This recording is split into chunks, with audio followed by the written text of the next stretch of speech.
better check yourself, Peckerwood. And fucking, I'm about to book your ass. Barep Perbahaners in Patches, yang artinya halo apa kabar. Kali ini saya akan merangkum sebuah film berjudul Shot Color yang dirilis tahun 2017 dengan rating 7,3 di IMDb. Film ini disutradarai oleh Rick Roman dan dibintangi oleh beberapa aktor yang tidak terlalu terkenal. Tetapi alur cerita yang menarik di sini membuat saya tertarik untuk membahasnya. Dan karena nanti sore saya harus berangkat ke London untuk menghadiri acara hitanan anaknya David Beckham, jadi tanpa berlama-lama langsung saja siapkan handsfree, simetriskan posisi rebahan. Selamat menonton dan check it out. Get it when I get back.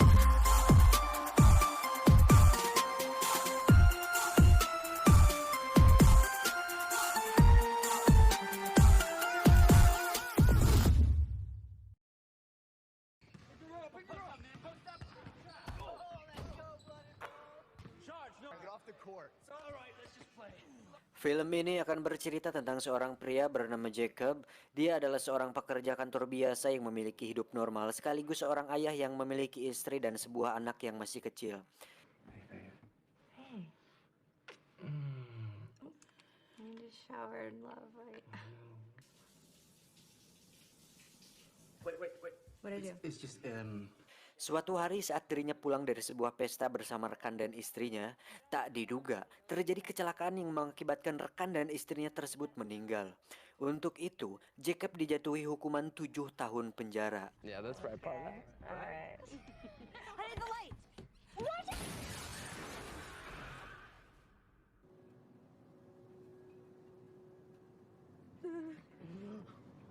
Dan disinilah semuanya berawal.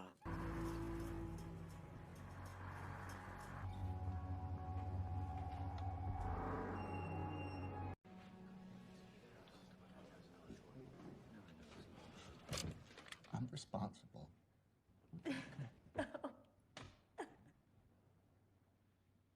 Jacob yang baru pertama kali masuk penjara harus bisa menyesuaikan diri untuk bisa bertahan hidup di penjara tersebut.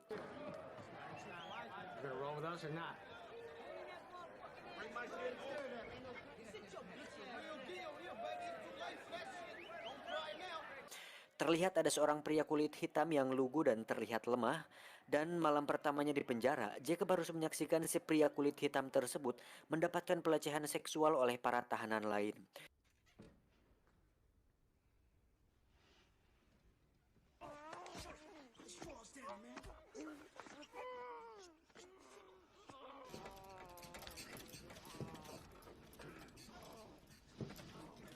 Di situ Jacob sadar bahwa untuk bertahan hidup di penjara, dirinya harus terlihat kuat dan punya keberanian di sana. Untuk itu, Jacob pun melakukan perkelahian dengan salah satu anggota geng di sana, sehingga dirinya harus mendekam di ruang isolasi selama 30 hari.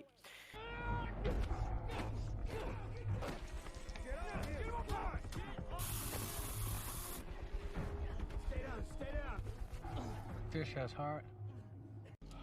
Step in. Leave your dirties by the door.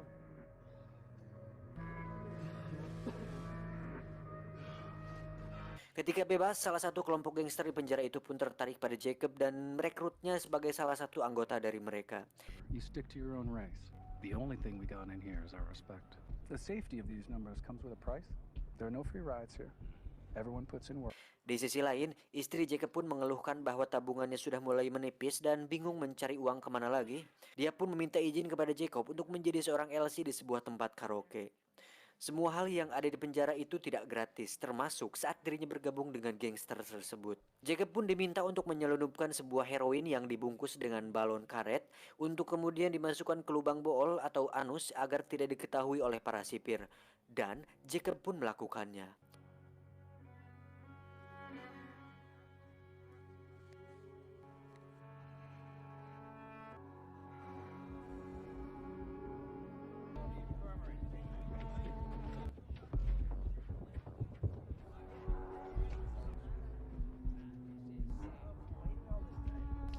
No loitering, Jenkins. Let's go.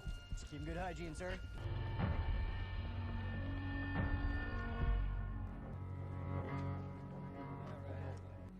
Keep putting in that work, money man.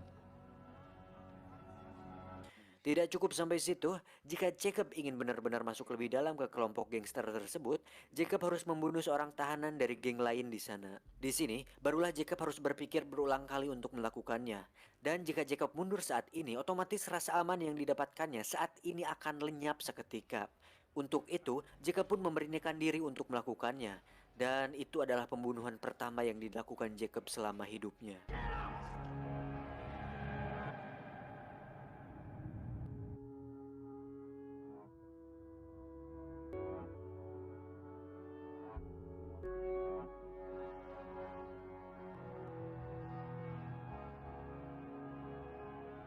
Beberapa tahun berlalu, kini Jacob sudah terlihat berbeda dengan kumis dan rambut layaknya gangster sungguhan. Pria ini bernama Shotgun. Pada adegan ini, Jacob diberitahu oleh Shotgun bahwa ada seorang pria bernama Herman Gonzalez yang merupakan salah satu orang yang paling berpengaruh di sini dan di luar gangster ini. Suatu hari terjadi sebuah kerusuhan antar geng di mana Jacob terpaksa ikut di situ. Dalam situasi tersebut, terlintas dalam pikiran Jacob untuk memanfaatkan situasi tersebut agar mendapatkan respect dari Herman.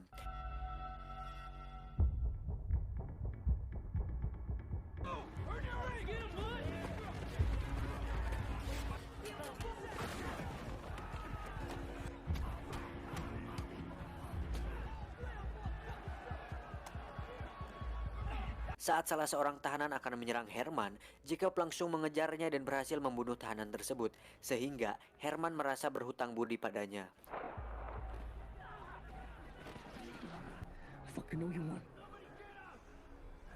Namun karena tindakannya tersebut, Jacob harus mendapatkan penambahan hukuman selama 6 tahun penjara. Hal tersebut membuat istrinya sedih. Jacob pun meminta sang istri untuk melupakannya. It's over. Forget I exist. Jacob pun dipindahkan ke penjara lain di mana penjara tersebut khusus mengurung para tahanan dengan tindak kriminalitas berat. Saat sampai di selnya, Jacob langsung bertanya siapa orang paling berpengaruh di sini. Si teman sekamarnya pun mengatakan bahwa Redwood lah orang yang cukup berpengaruh di sini. Who's got the keys here? Redwood from the brand?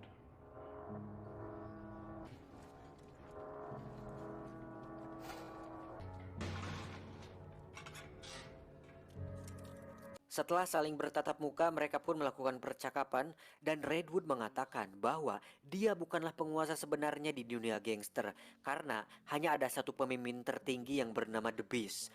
The Beast sendiri dikurung terpisah dengan yang lain karena tempat tersebut khusus untuk tahanan berbahaya. Untuk itu Jacob pun melakukan perkelahian dengan salah satu tahanan berbahaya di sana.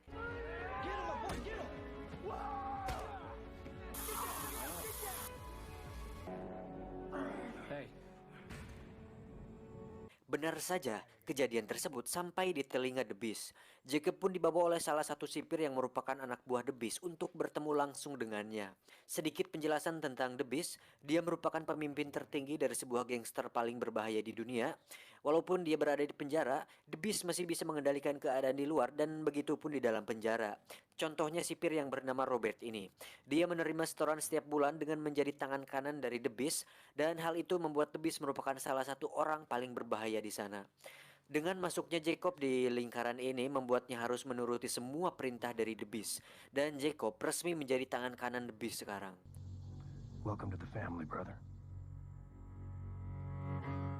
Beberapa tahun berlalu, Jacob pun mendapat pengurangan masa tahanan sehingga beberapa hari lagi dia akan bebas dari penjara. Itu membuat Jacob lega karena akhirnya dia bisa mengakhiri semua mimpi buruk ini. Tapi ternyata tidak semudah itu kawan, karena The Beast memberikan tugas kepada Jacob untuk mengurus bisnisnya di luar sana.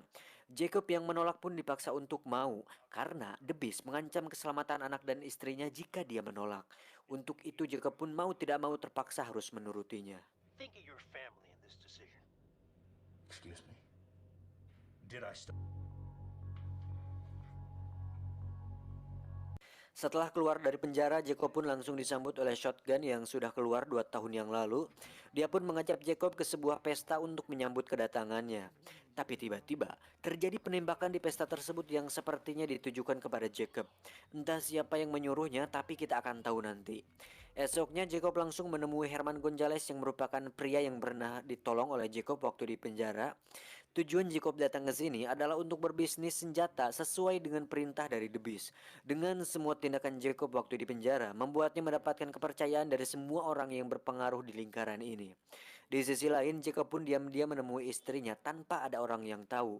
Karena jika ada salah satu anggota gangster tahu, maka keluarganya tidak akan aman. Jacob pun memberikan uang kepada istrinya namun dia menolaknya. Oke, sampai sini saya akan jelaskan situasinya. Jadi setelah semua yang telah dilakukan Jacob, sebenarnya itu merupakan sebuah keinginan untuk bertahan hidup, di mana jika dia tidak menjadi apa-apa di penjara, mungkin saja sekarang dia sudah mati.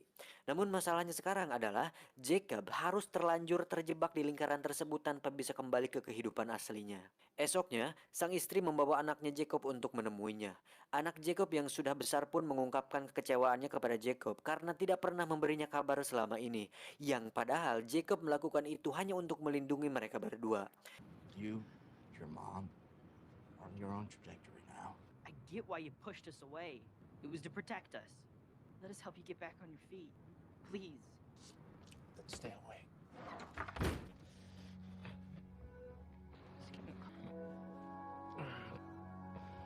Tak bisa tinggal diam, Jacob pun memutuskan untuk membuat sebuah rencana demi mengakhiri ini semua.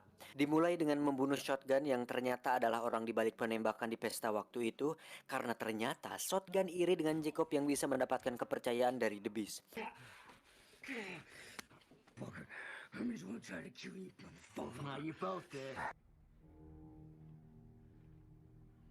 Ayo atuh, ramalan berlipat ganda di Tokopedia. 25 Maret sampai 30 April. Selanjutnya, Jacob hanya tinggal mengurusi bisnis The Beast. Di tengah perjalanan, Jacob pun diam-diam memberikan lokasi transaksi senjata tersebut ke pihak kepolisian. Jadi, ketika sampai, polisi langsung menggerebek lokasi tersebut dan terjadilah tembak-tembakan yang mengakibatkan Herman dan semua anggota gangster mati. Jacob yang sudah mengetahui itu hanya tiarap dan menjadi satu-satunya orang yang selamat dalam insiden itu. Dan disinilah dia sekarang. Polisi menawari kebebasan kepada Jacob dengan satu syarat, Jacob harus memberitahu semua bisnis dan bukti kejahatan The Beast. Namun, Jacob menolak karena dia tahu bahwa jika dia melakukannya maka keluarganya akan dalam bahaya. Dan Jacob lebih memilih kembali ke penjara. Dan kalian tahu ke penjara mana dia dikirimkan? Ya, ke penjara di mana Beast berada. Tapi bukan itu kejutannya karena ternyata Jacob sudah memikirkan semua ini, di mana dia menyelundupkan sebuah silet yang sengaja disembunyikan di dalam lubang boolnya. Saatnya tiba, Jacob pun harus menemui The Beast di tempat yang sama. The Beast yang sudah tahu bahwa Jacob berkhianat, mengatakan bahwa keluarga Jacob akan mati di luar sana. Oh, we'll see about that. When your old lady and kid are lying in blood. Saat akan dibawa kembali ke sel, Jacob langsung mengeluarkan siletnya dan memaksa Robert untuk masuk ke dalam kurungan. Jacob pun mengambil kunci kurungan tersebut dan membuka kurungan The Beast. Dari situ terjadi pertarungan di antara mereka berdua yang dimenangkan oleh Jacob. The Beast pun tewas dengan leher digorok menggunakan silet yang dibawa oleh Jacob. Setelah The Beast tidak ada, Jacob pun menjadi satu-satunya orang yang berkuasa sekarang. Robert diminta untuk tutup mulut tentang masalah ini dengan imbalan bayaran 3 kali lipat yang pernah diberikan oleh The Beast. Robert pun menurutinya. You're running the show. Setelah semua yang terjadi, akhirnya Jacob pun bisa tenang karena anak dan istrinya bisa tenang dan aman di luar sana. Dan Jacob sendiri harus menerima fakta bahwa dirinya akan mendekam di penjara selamanya. Tamat, ending yang cukup membagongkan. Pesan yang bisa kita ambil dari film ini adalah lakukan yang terbaik untuk orang yang kamu cintai. Jangan seperti Squidward yang hanya memikirkan klarinetnya. Saya John, sampai jumpa di video selanjutnya. BPKB Pesawat Antariksa.